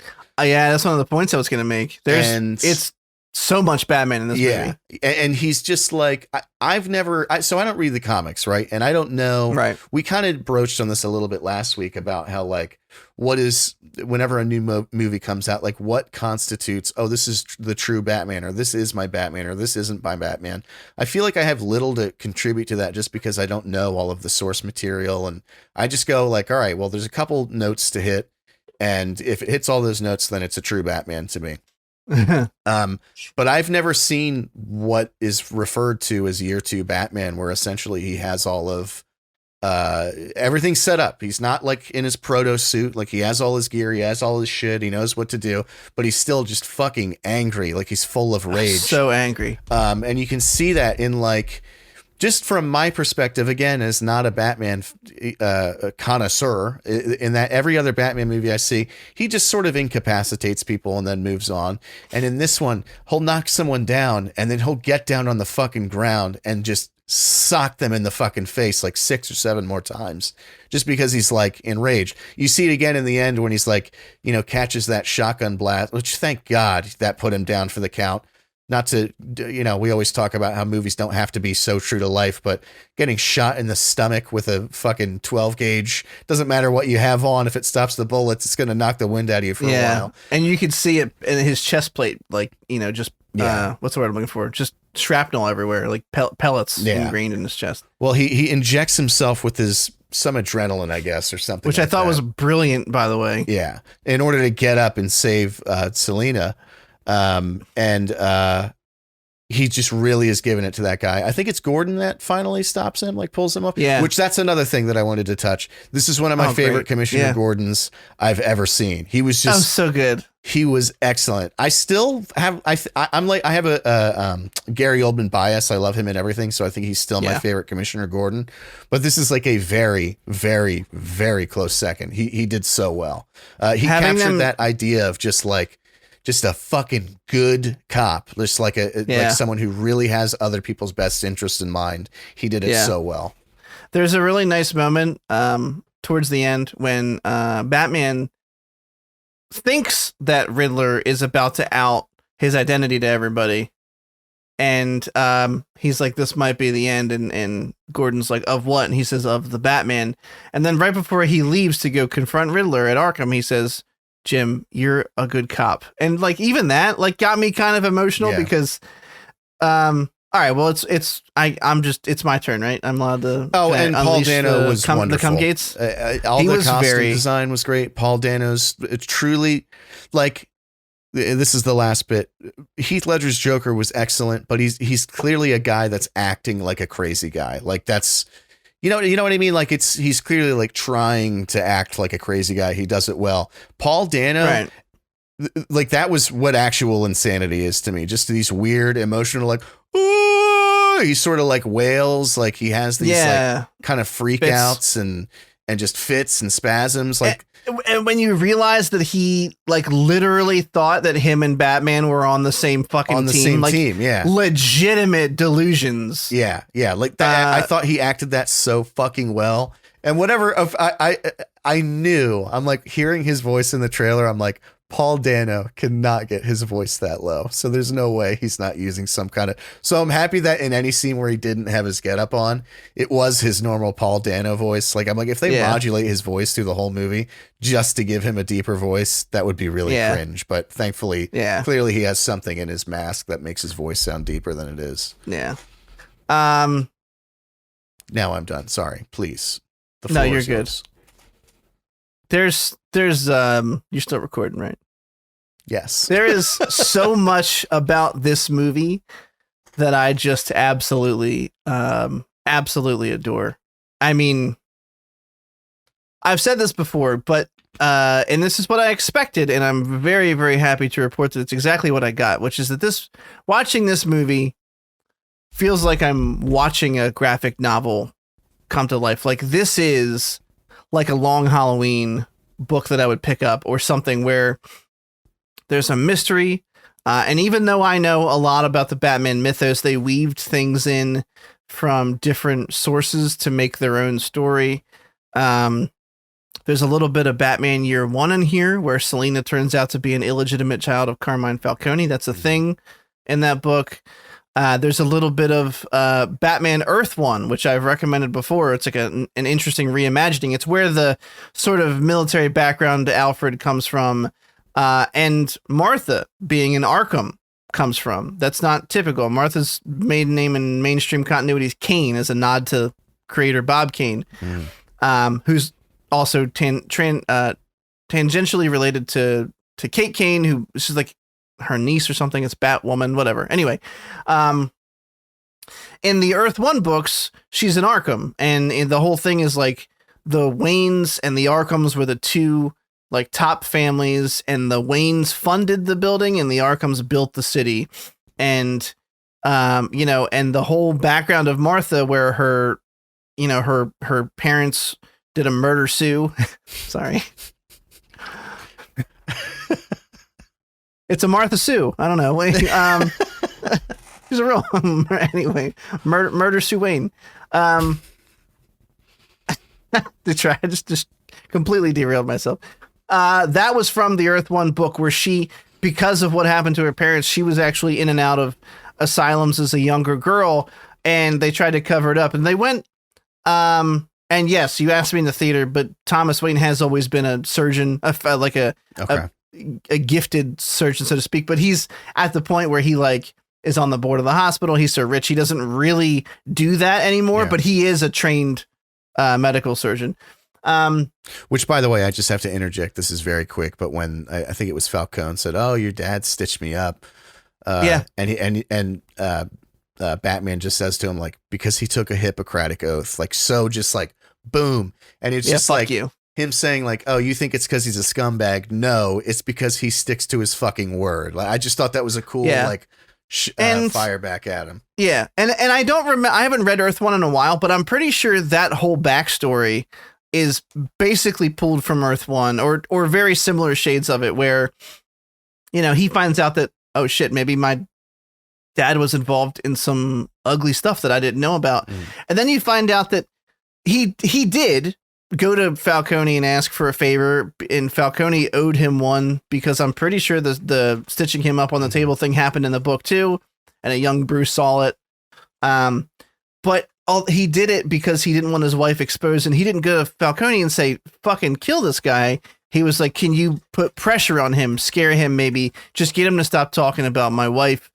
And although it's not a great thing to ask a mob boss to shut somebody up, he didn't do it he wasn't like a fucking shitty guy who was just trying to silence somebody. It was like he had good intentions, but he went about asking the favor from the wrong person. And it so there is a dirty secret there, but it's not like his dad was a fucking mobster. You know what I mean?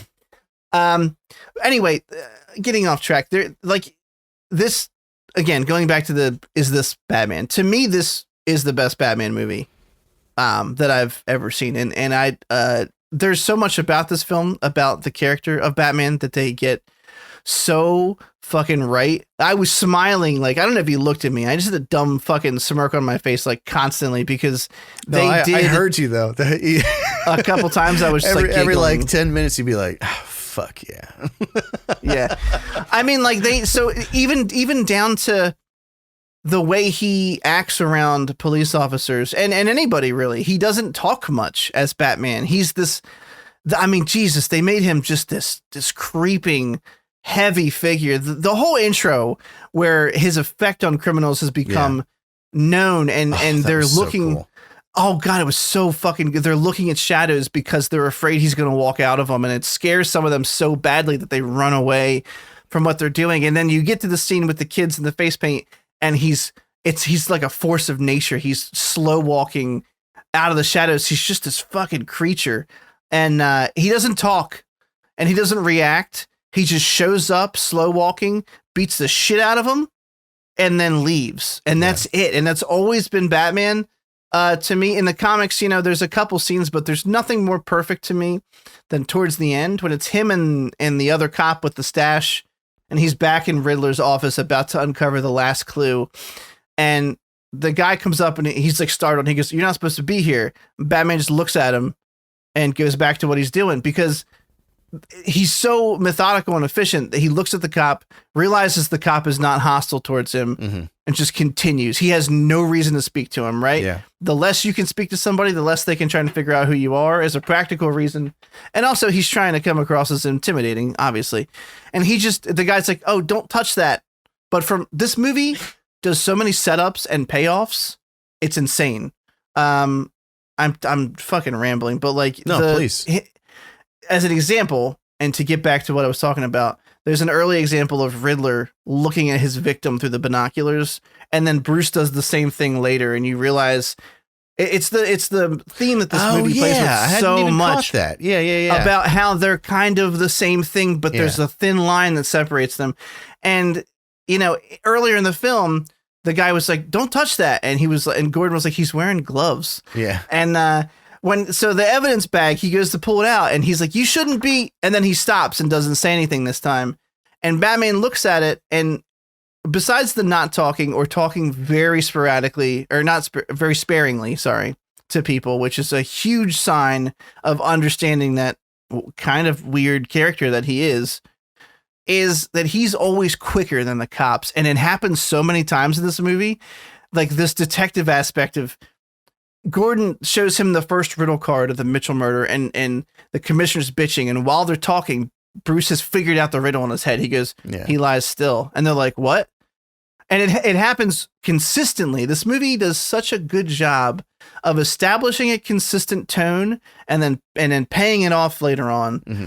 And much like that, in the scene I was just referring to, he pulls out this thing and the cop mentions offhandedly what it is. He's like, "Oh, my dad worked in construction. That's to pull up carpets." And he sees it and realizes that Riddler's plan this entire fucking time has been for Bruce to find this in his apartment and then pull up the baseboard and look under the carpet, the green carpet, by the way, to see the bombs placed around the city and understand what this master plan was before he goes over to Arkham to meet him. And I always like to watch like a breakdown of the film, New Rockstar shout out, afterwards to see what I missed. And they it turns out that his apartment literally overlooks the Iceberg Lounge because he also set up the murder of Carmine Falcone. Remember to bring him out in the light? Yeah, he was waiting there with a sniper rifle. They walked right into his fucking plan. Early on, there's a scene, I think it's when Batman first shows up to the Iceberg Lounge and people are coming out and there's a pull away shot where you can see it's like above the train tracks and you can see the entrance to the Iceberg Lounge and there's an apartment building and they freeze framed it. And whoever saw this must have went to the movies way too many times to break it down. There's a lit up apartment and you can see Riddler in the fucking window taking pictures of the people coming out of the Iceberg Lounge that are used later on in the film. So, oh shit. It's so fucking good. I feel like I'm just rambling, but there are so many elements of this film that are just me like just reaffirming that I know that they understand the character. He's kind of a dick to Alfred. Batman's always kind of been a dick to Alfred, but with like, you know, that he actually really cares about him. There's some cool detective work that you missed when you took your first pee-pee break. Yeah, I came back in. I'm like, this seems like a good spot to take a piss. Came back in. He's like beating people up in a club. I was like, The club, fuck. yeah. So what had happened was the cipher, and I'll tell you just because it was a great little quick montage of more detective work, and they did this so much in the film. The first cipher they had gotten, and Alfred, remember, he was working on it. He was like, oh, well, I see all the double O's and blah, blah, blah. Later on, when they realized all the different letters that the Riddler had given them in the first card, he pulls all those out of the cipher, and what's left is the word drive highlighted amongst all the symbols. So he's like, drive. He goes back to the scene with Gordon and inspects the mayor's carport with all these cars, and they're looking at the cars. They find the tool that they used to sever his finger in the tire of one of the cars. So he pulls it out for evidence. Then they open the car, and Gordon's like, what are you looking for? He's like, USB port. And he finds one in the console, and it's attached to the guy's thumb. And that was the line in the comics. It was the line in the trailer when Gordon said, oh, this guy's hilarious because it's a thumb drive. And that's how he gets these. So he puts the thumb drive in the computer. It immediately sends out the photos he took to all these major news outlets, like while they unencrypt it. Jesus, I was only gone for like 90 seconds. And that's when Batman sees photos of the girl that got killed next to Penguin, and that's what leads him to Penguin's Club. Which, by the way, holy shit, Colin Farrell stole every fucking scene that he was in. He was just excellent. Even the way he's like during the car chase scene, which by the way was the most like, I don't know if I can say it's the best car chase scene I've ever seen. It's the most coherent I've ever seen, though. You know how anytime you watch a car chase in a movie, at some point you're like, a new shot emerges and you're like, wait, what angle are we? Where are we at? Yeah. No, this was so just coherent throughout. Oh, and the cameras mounted on the sides of vehicles. So good. Oh. But the way he's just talking shit, like Penguin's talking shit on him when he's behind him, was just like, you can't help but laugh. Like, he's the bad guy, but he's so fucking charismatic. But I feel like the movie, just through the shots, it communicates things non-verbally so well. Like you were saying in the beginning with the the bat signal being in the sky and all these criminals throughout the city, basically like looking into a dark alley, and just like even you, the viewer, kind of think like, is he standing behind that veil, like beyond where the light can't reach or something, and they're just running away. It's not like, I mean, he kind of has a voiceover that relates to it, but it's not like directly said. Like, you know, most movies, they'd be like, oh, the bat might be in there before they ran away or something. Yeah. Like, none of that was needed because it was just shot so communicatively. They just looked afraid. And I just felt that same way, like, just the way, I know this was in the trailer, but the way when fucking Cobblepot thinks he got away and the Batmobile just comes screaming through the flames was so like, you could just feel just like rage. He's like, I'm not letting you go, motherfucker. Like, I'm going to ramp off of this truck and through this fire if it means flipping your fucking car. And by the way, the symbolism of him approaching him again in the trailer, but upside down, you know, like bats do, was smart though. It wasn't a lot of times when you try to do symbolism in something that's supposed to be just as cheap and fun as like a superhero movie, comes off as kind of corny. None of it really did with this. I thought it was great. Yeah. Paul Dano as the Riddler, I know you touched on him already. I thought he was really great. And surprisingly, a step ahead of Batman and Gordon most of the film. In fact, it's really, although Batman is the smartest guy in the room when it comes to figuring out these riddles, which is great, he's still always behind he doesn't stop the bombs from going off over and over again. That's what I loved about it. Yeah, you never see that. And you know, you touched upon the adrenaline thing later and I just, you know, I kept hearing people go, oh, part 1 and 2 of this were great, but part 3 was a typical superhero ending, and I was like, what? Like, I know it's a little fantastical, like I get that, but they're showing it in most superhero movies. The guy just keeps going and going and going and finding this unending amount of stamina. And in this one, he takes that shotgun blast to the chest. He's got like his chest has got to be bruised to shit. He's been he was crawling along. You know, he's got to be exhausted. And he's so exhausted, he's like falling asleep, knowing he's like, all right, you're good. You're okay. Just let me fall asleep here. when he sees her, he pulls out the adrenaline, and I was like, oh my God, that's fucking brilliant. My Yeah. man needs another dose. He needs to keep going because he's got to be more. That's always what separates Batman is he's a guy who's trained to fight. He's trained to have his body as in a peak physical conditioning that he can, and he's got the willpower. He will never fucking stop as long as he draws breath. And his determination in this movie, and there's a lot of long shots where they just hang on him, and I love those long takes of him just being like this creature of shadow. It's really it was just so wonderful. You mentioned the voiceover again, a notch in the column of something I always wanted in a Batman movie and they never did. I mean, he literally keeps a journal, which has been done in various ways in comics. Sometimes the voiceovers are a journal. Sometimes they're just him in the Batcave going, night 273, Riddler, blah, blah. But he's always kept a record. And it was interesting to see him close that book. And it said Gotham Project Year 2 of him trying this Batman experiment to see if he can fix the city. And I just, I know I've been rambling for quite a while here, but just the idea that in the beginning of the movie, he's like, he thinks he's failing. He's like, I'm fighting these people night after night. It's not getting any better. Like nothing's changing. And by the end of this movie, he realizes, what he has to become to make some change. Riddler's intro to the movie was fucking haunting. Him standing behind the mirror in the dark. Good. Yeah. Another parallel to Batman, which is what they've been doing the whole movie of him in the shadows. Genuinely scary though. Yeah. Riddler, again, you said, great acting by Paul Dano, but when he goes in for the kill, it's clearly the first person he's ever killed. Yeah. And he doesn't hit him silently. He lets out a yell, like he has to build himself up to be rageful and kill him. I just fucking, I loved everything about this. Sorry, I didn't mention her. Zoe Kravitz, as Catwoman was fucking fantastic. She is so great to look at. Oh my God, she is in great shit. Really? No, I'm sincerely like, she obviously like really put work into her body for this movie. She's always been beautiful, but I mean, oh my goodness, she just looks excellent in this movie. She's like, her acting was incredible. I feel like some of her lines were corny, but I don't think it's her fault. I think that's the script's fault. Like, I have a thing about strays. Yeah, that, and then like the bat and the cat has a nice ring. Don't throw your life away. Don't worry. Why? Because they rhyme on a first grade level. Is that why they have a nice ring to them? I don't think any of the corniness was because of her inability as an actress. I think she acted the shit out of this. I think she did really well. Her sort of sub arc within the movie was great.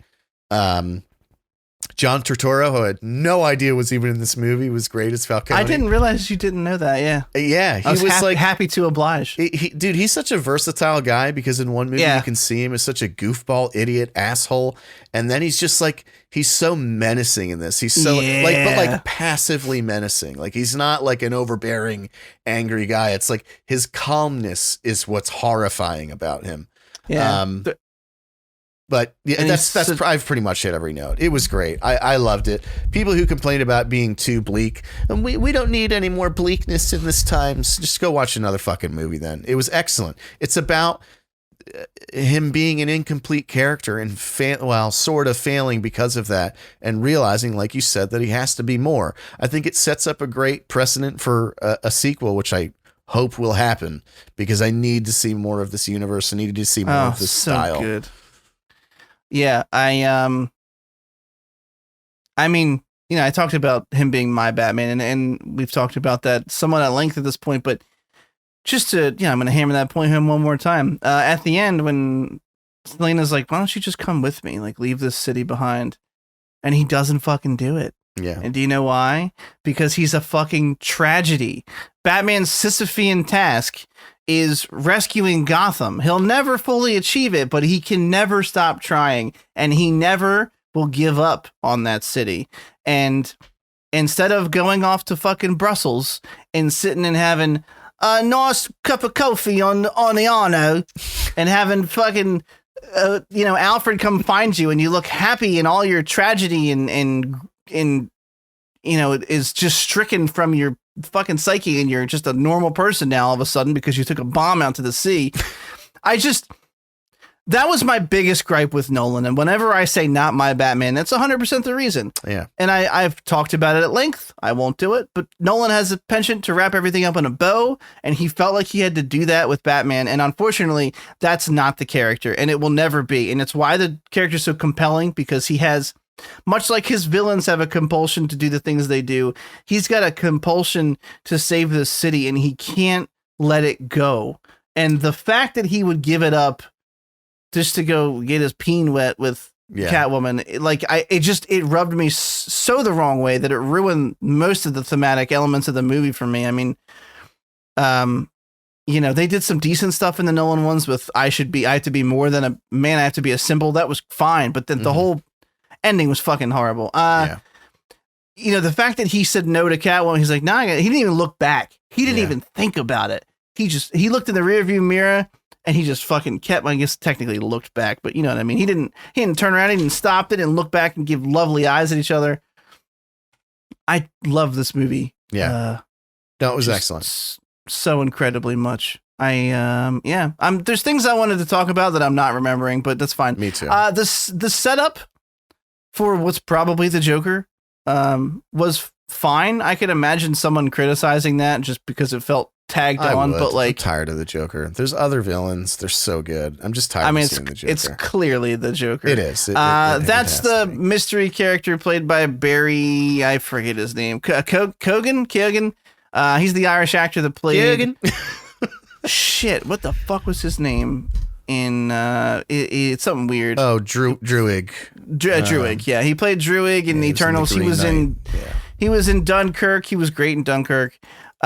People talk about The Killing of a Sacred Deer. I've never seen that film. I heard he was good in that. I heard he was creepy in that.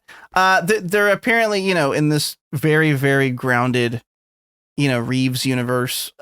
He had some kind of scarring on his face for probably the smile. And, he gave Riddler a silly, easy riddle about and Paul Dano just acts off of anybody so well. He, again, his manic self came out. And he's like jumping up and down on the bench, cackling. That's what I mean. That's what actual crazy people act like.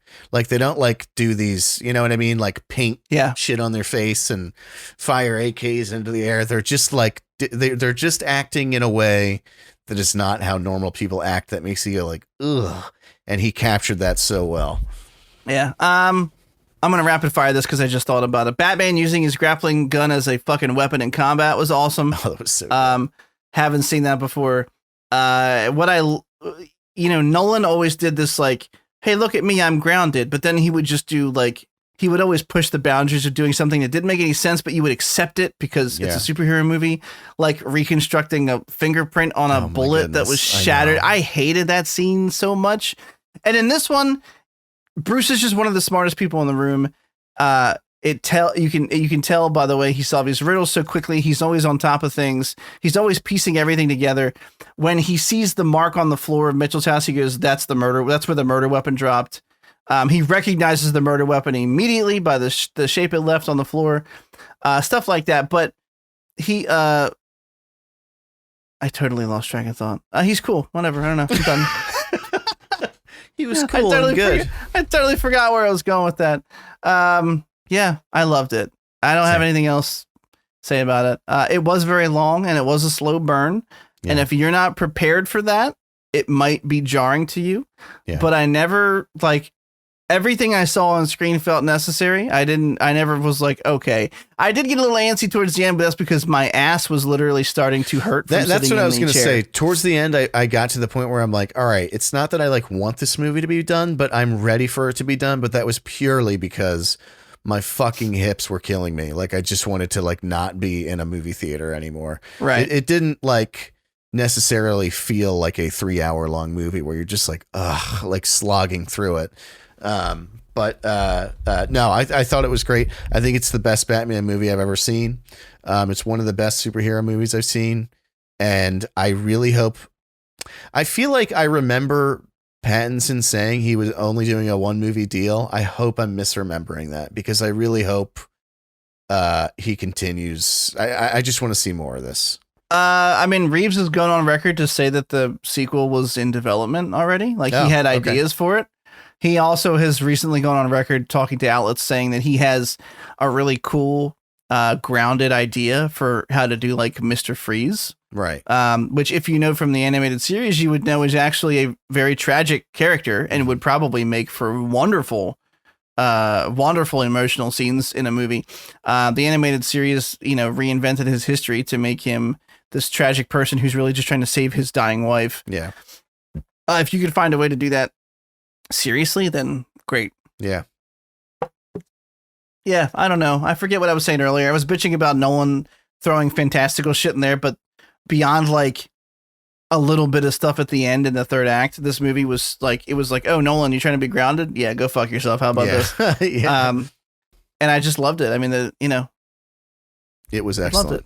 I loved it. I loved have to it. pee really bad. I loved it so much. That's okay because we're done. Okay, we're gonna good. wrap this bad boy up. I don't think we had any other contenders for titles, so it might be Father Fallout. Oh damn! You had said something that I liked. Oh, fucking Murder Sue Wayne or something. I can't. Murder remember. Sue Wayne. We can do Murder Sue Wayne. That's a reference back to older episodes. Literally, episode was Murder Sue. Yeah. How about we Martha Sue Wayne is what you said. That's what it was. Martha Sue Wayne. We'll do that. Martha Sue Wayne. It'll be an inside joke. All right, episode 58's wrapped up. Go follow us on Twitter and tweet at us and email us and do stuff. If you disagreed with what we said about the Batman, 1, go fuck yourself. 2, please email me and tell me. I'd be glad to discuss it on the podcast. It's a lovely one-way conversation that you can't defend your point, but we will. Yeah, you attack can't it viciously. retort. Yeah. So. Right, exactly. Where can everybody find you at? They can find me on Twitch and Twitter. Pretty much just Twitch on the weekends, but Twitter never at Dr. Gloom MD. That's DRGLOOMMD. I realized I tried to sync it up that one time, and it was like a hair off still, and I was like, I'm never doing that again. Pretty good on that one. It was very close, but it wasn't perfect. I should have synced the whole episode just to that, and if it was off anywhere else, be damned. You can find me on Twitch and Twitter at TCN Plays. I haven't streamed this week. Last week I think we recorded on a Monday, so I didn't stream that. I don't need to explain myself to you. No, you just do your thing, man. Still playing Elden Ring. I actually very much want to play Forbidden West, but I can't stop playing Elden Ring. It's crazy that my brain is fighting between two open worlds that are super exciting. Last night I took out another one of the Evergoal. Nice. The fight circles. Yeah. It wasn't the Crucible Knight. Crucible Knight keeps pushing my fucking West dick Limgrave, because I tried a couple times last night. I'm like, yeah, even in my 30s, I'm still not ready for this fucking guy. He's hit so hard. Who is it? What did he look like? Crucible Knight. Oh, He's was the one with the Crucible horn Knight. shield. Yeah. Oh, you did beat him. I still can't fucking beat him. No, I said I tried. Oh, okay. So I went and did the one in Weeping Willow who was a bitch. Yeah. And I think I had already done the one in West Limgrave, and then I tried to go up and fight him. Yeah. And I was like, no. He's no. the closest to the starting area too. It's like, what the fuck is going on here? From Software. They always plant those little presents in there for you. Mwah. Anyway, I could not give a bigger chef's kiss to the Batman. It was everything I fucking wanted it to be. It was the perfect Batman movie for me. It's not a perfect movie, but it was the perfect Batman film for me. It checked so many boxes, including giving me a boner. With that, we leave you. And we'll see you next week for something not going to be as good as a Batman. Next week's a letdown, I can tell you. Yeah, you can skip next week's episode. Don't skip it. Come back. We'll talk about something fun. You know what? Give us a topic on Twitter. We'll talk about it. How's that? Yeah, give us a topic. You could even, if you tweet at us and you could say any sentence, we will say that sentence. As long as there's no racial slurs. As long as there's no hate anything. speech or racial slurs in it, then sure. And not even any allusions to them. Yeah. No. We will look it up whatever before we say it. We'll do extensive 4chan history searches. Well, I'm not doing any 4chan research. That place is a cesspool. And no, let's go, Brandons. I won't be fooled by that stupid shenanigans. All right, we're gonna go. Have a good week. See ya. See ya. See ya. Bye.